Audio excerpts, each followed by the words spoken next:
4. कर्ण का जीवन दर्शन। कर्ण का जीवन दर्शन खंड काव्य के कवि रामधारी सिंह दिनकर का जन्म सन 1908 में बिहार के मुंगेर जिले के सिमरिया नामक गांव के एक किसान परिवार में हुआ था और निधन सन 1974 में हुआ। रश्मिरथी, रेणुका, हुंकार, रसवंती, कुरुक्षेत्र उनकी प्रसिद्ध काव्य कृतियां हैं। प्रस्तुत खंड काव्यांश में रश्मिरथी महारथी कर्ण के करुण किंतु भव्य जीवन की मीमांसा करने वाला खंड काव्य है।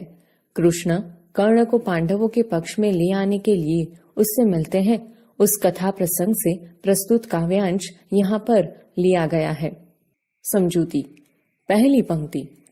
वैभव विलास की चाह नहीं, अपनी कोई परवाह नहीं, बस यही चाहता हूँ केवल दान की देव सरिता निर्मल, करतल से जड़ती रहे सदा, निर्धन को भरती रहे सदा।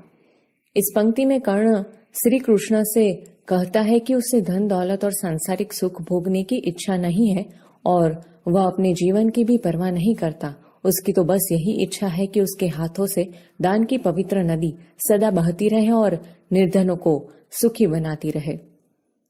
दूसरी पंक्ति। तुझ है राज्य क्या है केशव, पाता क्या नर कर प्राप्त विभव, चिंता प्रभुत अत्यल्प हास, कुछ चाकचिक्य कुछ क्षण विलास, पर वह भी यही गवाना है, कुछ साथ नहीं ले जाना है।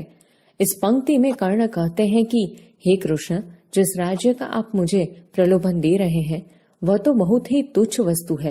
वैभव पाकर मनुष्य को क्या मिलता है?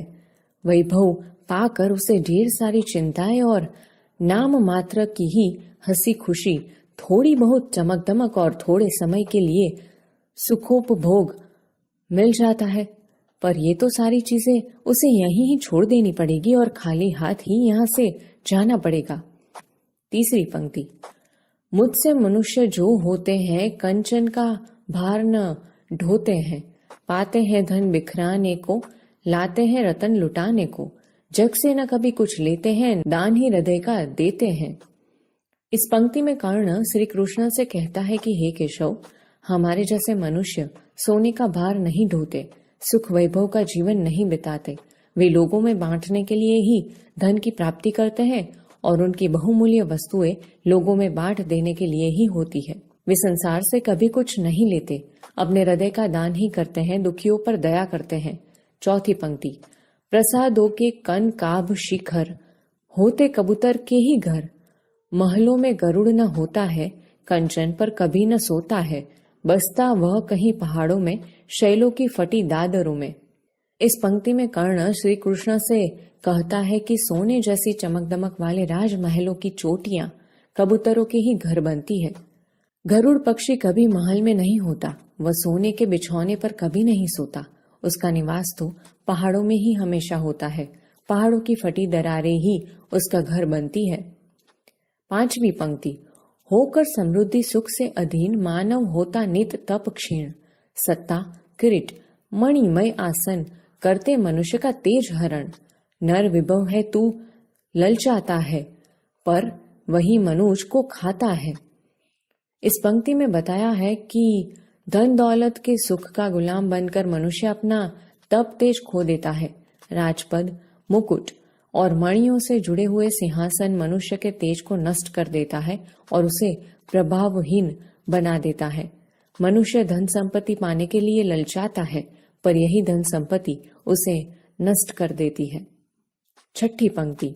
चांदनी पुष्प छाया में पल, नर गले बने सुमधुर कोमल, पर अमृत क्लेश का पिए बिना, आतप अंगड़ में जिए बिना, वह पुरुष नहीं कहला सकता, विघ्नों को नहीं हिला सकता। इस पंक्ति में बताया गया है कि चांदनी और फूलों की छाया में पलकर मनुष्य सुंदर और कोमल भले बन जाए, परंतु कष्टों का अमृत पिए बिना, धूप और आंधी सहे बिना न वह पुरुष कहलाता है और न ही वो विघ्नों को पार कर सकता है। सातवीं पंक्ति। उड़ते जो झंझावातों में, पीते जो वारी प्रपातों में, सारा आकाश अयन जिनका, विषगर भुजंग भोजन जिनका, वे ही फणी बद्ध छुड़ाते हैं, धरती का हृदय जुड़ाते हैं। इस पंक्ति में बताया गया है कि जो आंधी तूफानों में उड़ते हैं, झरनों का पानी पीते हैं, सारा आकाश जिनका घर है और विषैले सांप ही जिनका भोजन रहा है, ऐसे गरुड़ ही सांप के बंधन से छुटकारा दिलाते हैं और धरती के हृदय को शीतलता देते हैं।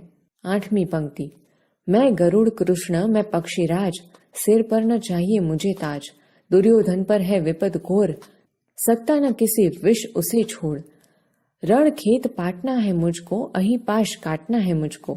इस पंक्ति में कर्ण श्री कृष्ण से कहता है कि हे कृष्ण, मैं ऐसा ही गरुड़ पक्षी हूँ, मुझे अपने सर पर मुकुट नहीं चाहिए। इस समय मेरा मित्र दुर्योधन भयंकर विपत्ति में फंसा हुआ है, मैं किसी भी तरह उसे छोड़ नहीं सकता। मुझे तो सिर्फ युद्ध क्षेत्र में उतरना है और दुर्योधन के नाग पाश को काटना है।